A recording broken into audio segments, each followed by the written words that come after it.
Bonjour, nous sommes aujourd'hui avec les associés de Mortgage.lu. Ils vont nous présenter leur métier de courtier en fonds et en comble et nous dire si c'est le moment d'acheter ou pas.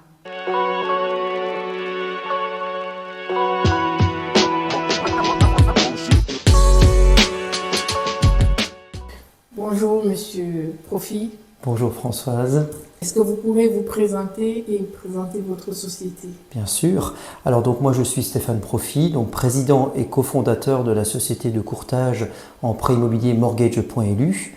Juste pour la petite histoire, auparavant j'étais aussi courtier mais en tant que salarié dans d'autres sociétés au Luxembourg.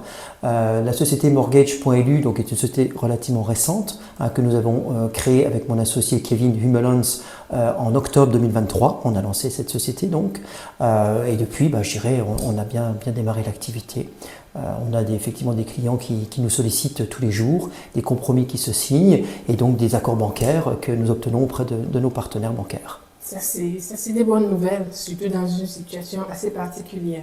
Quels sont les documents qu'un client doit préparer pour constituer son dossier de prêt immobilier? C'est-à-dire, si quelqu'un a une idée, je vais acheter une maison demain, qu'est-ce qu'il doit déjà commencer à préparer dès aujourd'hui avant de venir vous voir? Alors, nous, on a une liste qui est toute faite de documents. Et en fait, dans cette liste, il va y avoir 3 thèmes. Le thème principal, ça va être déjà la situation personnelle et professionnelle du client.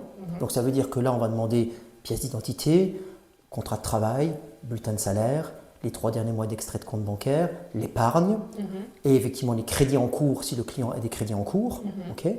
Après, le deuxième poste, ça va être la situation patrimoniale parce qu'il y a certains clients qui sont déjà propriétaires de biens immobiliers ou au Luxembourg ou à l'étranger. Et ça, on a besoin, nous, de le justifier auprès du comité des banques. Donc là, on va demander au client titre de propriété, donc l'acte du notaire, le contrat de crédit immobilier si le client a encore des crédits sur son patrimoine immobilier, et puis l'estimation parfois d'un professionnel du bien que le client détient.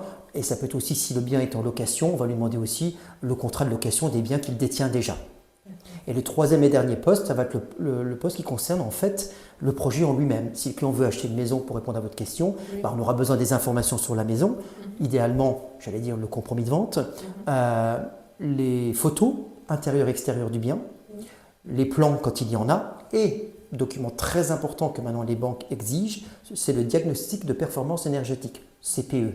Parce que donc, la lettre qui est indiquée dans ce diagnostic est importante pour une banque aujourd'hui parce qu'elle peut décider ou pas d'accorder le crédit parce que le bien est trop énergivore, donc ça veut dire que la lettre du passeport énergétique n'est pas très bonne, ou alors elle peut faire corréler la lettre par rapport à son taux d'intérêt. D'accord. Merci pour tous ces conseils et merci pour toutes ces informations que vous donnez à nos auditeurs aujourd'hui. Qu'est-ce que je voulais dire? Le mot de la fin. Voilà, on a en face de nous un courtier qui vous dit c'est le moment d'acheter. Absolument. C'est le moment d'acheter. Donc, malgré les taux, malgré la situation, malgré tout ce qu'il y a, on doit continuer de vivre, on doit continuer nos projets.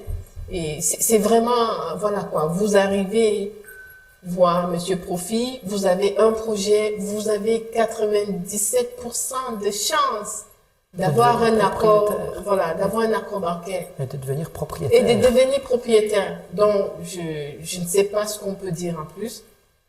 C'est le moment. Absolument, je confirme. Voilà, il le confirme, il est dans le prêt immobilier tous les jours et c'est son métier. Voilà, vous n'avez qu'à les contacter et vous êtes propriétaire. Voilà. Absolument. Merci. Je t'en prie, merci à vous, merci pour cette interview. Merci.